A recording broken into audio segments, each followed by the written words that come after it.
सांसद ज्ञानीबेन ठाकोर घूंघटમાં પહોંચ્યા સાસરીમાં દિયોદર તાલુકાના કોતરવાડા ગામે જ્ઞાનીબેન ઠાકોરના સાસરી પક્ષે ભવ્ય સ્વાગત કર્યું। સાંસદ બન્યા બાદ જ્ઞાનીબેન ઠાકોર પહોંચ્યા સાસરીમાં।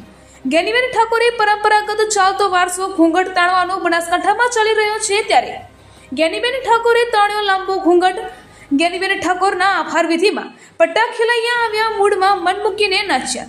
જ્ઞાનીબેન ઠાકોરે જણાવ્યું હતું કે હરિદ્વારની યાત્રા કરવા જાઓ ત્યારે ગંગા મૈયાના દર્શન કરી સ્નાન કરી પરત આવતા દિલ્હીમાં આપણો બંગલો હશે, ત્યાં આરામ કરીને બનાસકાંઠાના લોકો તમારો પોતાનો ગણી આ બંગલો અમારો છે એવું જ્ઞાનીબેન ઠાકોરે જણાવ્યું હતું। દરેક સમાજનો હું આભાર માનું છું અને આવનાર સમયમાં જનતા ભારતીય પાર્ટીને બતાવી દઈશું કે ચૂંટણી કેવી રીતે લડાય। જ્ઞાનીબેન ઠાકોરે જણાવ્યું હતું કે અમારી પાસે પૈસા નથી, અમે કોંગ્રેસ પાર્ટી વાળા ગરીબ પરિસ્થિતિમાંથી આવીએ છીએ।